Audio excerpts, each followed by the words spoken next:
The title was, "My Wife Ignored My Calls All Day."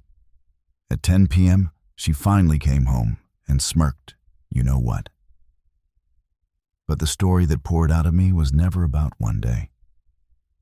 It was about 23 years of swallowed words in a small stone village outside Porto, where the Douro winds like a drunk serpent and the vineyards bleed purple in October. I am Thomas Ribeiro, 47, the last winemaker of Quinta da Serra Velha. The house has been in my family since 1794, built from the same schist that terraces the hills. My father died here when I was 19, crushed by a reversing tractor while he tried to save a barrel of 66 vintage. My mother followed him 3 winters later, coughing blood into the embroidered handkerchiefs she still pressed like relics. I inherited everything: the crumbling mansion, the debts, the pride, and the silence that Portuguese men wear like second skins. Beatrice entered my life in 2001, a pale law student from Lisbon with city shoes and a laugh that made the old vines straighten. She said she loved the smell of crushed grapes on my hands. We married in the small chapel above the river, under a sky so blue it hurt. My older brother Afonso was best man. He flew in from Luxembourg, where he had made money trading futures no one in the village understood. Afonso hugged me too hard that night, whispered, "Take care of her, little brother." And I laughed, because Beatrice was dancing barefoot on the granite threshing floor, her white dress swirling like espumante foam. They told me later the affair began 6 months after the wedding. I never saw it. I was too busy grafting vines, praying for rain, burying myself in the cellar so I wouldn't have to look at the bank statements. Beatrice traveled often to the city for work. Afonso came home one every August, tanned and generous, bringing Lego for our daughter Inez and single malt for me. We drank on the terrace while cicadas screamed, and Beatrice watched the river with a half-smile I mistook for contentment. Inez was born in 2005 with her uncle's green eyes. I noticed. I said nothing. Portuguese men remember. By 2014, the Quinta was drowning. The 2008 crisis had killed export markets. Cooperatives paid pennies. I was 41, gray at the temples, drinking too much of my own wine. One February night, Afonso arrived unannounced in a charcoal Porsche that looked obscene on our dirt track. He found me in the lagar, ankle deep in frozen grapes, crying because the frost had taken half the harvest. "I can save this place," he said. "Sign it over to the company I set up. You keep the house, the name on the label, 50% of profits. I'll handle the money." Beatrice stood behind him in the doorway, arms folded, diamonds flashing on her wrist, though we had sold her grandmother's jewels years earlier. "Trust your brother, Tomas," she said softly. I signed. Of course I signed. What else does a man do when his wife and his blood ask with the same mouth? The company was called Serra Velha Vinhos S.A. Majority shareholder, Afonso Ribeiro. Minority, me. Silent partner, Beatrice, who suddenly remembered she had studied corporate law. Within 2 years, the labels changed. The wine went from honest table red to super premium, priced for oligarchs. Tourists arrived by helicopter. The village boys who once helped with harvest were replaced by pretty Ukrainian students in linen dresses. I still lived in the big house, but the office was moved to a glass box overlooking the river. My key no longer fit. I noticed small things. My wife's perfume on my brother's coats, the way she flinched when I touched her waist, how Inez called Luxembourg Uncle Afonso's house, as if it were Narnia. In 2019, Inez was 14. One Good Friday, she didn't come home from school. Beatrice said she was sleeping at a friend's. I found my daughter at 2 a.m. on the riverbank, drunk on my own vintage, crying because Mum and Uncle Afonso were kissing in the winery and I wasn't supposed to see. I drove to the glass office. The lights were on. Through the window, I watched my brother bend my wife over the tasting table, her skirt rucked up, his hand fisted in her hair the way he once pulled mine when we were boys fighting over toy tractors. The security cameras I had paid for recorded everything in 4K. I did not go in. I went home, sat in the dark kitchen, and drank until the bottle was empty and the pain was manageable. They announced their relationship in 2020, on my 46th birthday. Afonso flew the whole family, my cousins, my ancient aunt from Braga, to a restaurant in Pinhao. He stood, glass raised. "To new chapters," he said. "Beatrice and I are together. We hope you can be happy for us." Beatrice looked at me across the white tablecloth, eyes shining with triumph or tears, I could no longer tell. Inez stared at her plate. I smiled the Ribeiro smile, thin and polite. "Of course," I said. "Family first." They married in 2022, quietly, in Gibraltar. Inez refused to go. Beatrice left most of her clothes in our wardrobe. She took the dog. The divorce was surgical. I kept the house that was falling apart, the vineyard that now belonged to strangers, and full custody of a daughter who barely spoke. Beatrice kept the Porsche, the apartment in Lisbon, and half my remaining shares to secure Inez's future. Afonso sent flowers, white lilies, funeral flowers. I stopped leaving the Quinta. I aged 10 years in 2. The village whispered that Thomas had gone mad with grief, that he walked the rows at night talking to ghosts. They were half right. But grief is patient. It ferments. I began small. First, the books. Afonso had always been sloppy with numbers. I had kept copies of everything. Over 9 months, I found discrepancies.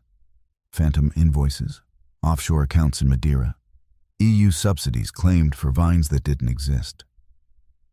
I fed the documents, anonymously, to a journalist in Porto who hated rich Lisboetas buying the north. Then the wine itself. I still had access to the cellars at night. The new Ukrainian staff feared the Rihastasainsas old ghost. I introduced selected bacteria into certain barrels. Nothing dramatic. Just enough acetic taint to ruin a vintage over time. Barrels labeled for the American market. Afonso's pride. I cultivated Inez slowly. My daughter was 16 now, furious at the world. I did not poison her against her mother. I simply stopped lying. I showed her the security footage saved on an old hard drive. She watched once, face white, then asked me to delete it. I did not delete it. Autumn 2024. The harvest was perfect. Sugar levels obscene. Acidity balanced on a knife edge. Afonso announced the new flagship wine. Saravella Eternidade 2024. A joint venture with a famous Bordeaux chateau. €800 a bottle. Launch gala in London. He and Beatrice came to the Quinta one last time to film promotional footage among the golden leaves. That was the day she ignored my calls. I had been trying to reach her since morning.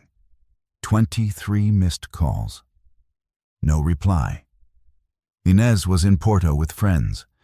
The house was empty except for the low hum of the refrigerator and the smell of coming rain. At 10:07 p.m., the Porsche growled up the drive. Headlights swept the facade like searchlights. Beatrice stepped out alone. Afonso had stayed in the city, some investor dinner.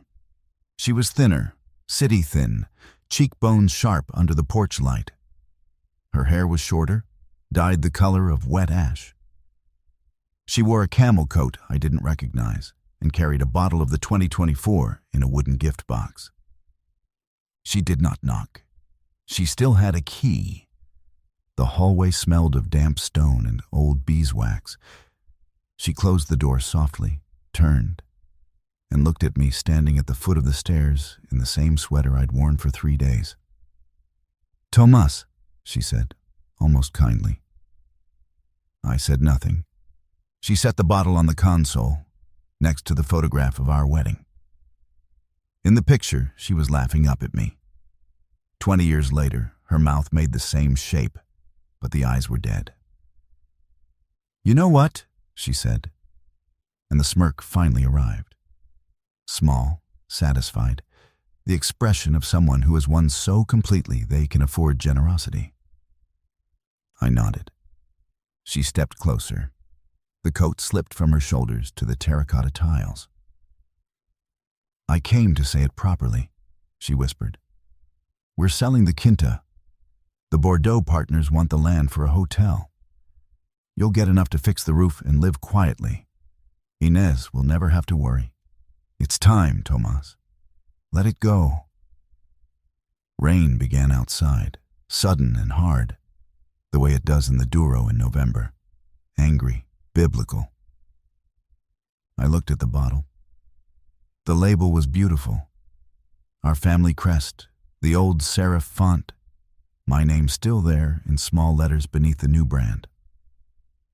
"Would you like to taste it?" I asked.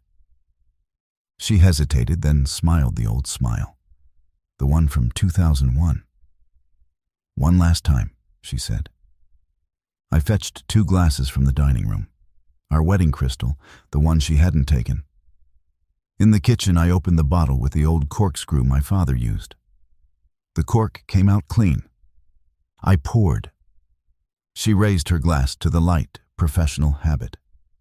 "Perfect color," she murmured. We drank. For a moment, the room was only rain and the smell of fermentation that never leaves these walls. She lowered the glass. "It's..." Her throat worked. Once. Twice. The smirk faltered. I had chosen Piotrowska strain. Slow-acting, cultured for 18 months in a corner of the adega no one visited anymore. Colorless, near odorless in small doses. Catastrophic in larger ones once it crossed the blood-brain barrier. Irreversible within minutes. She dropped the glass. It shattered like ice.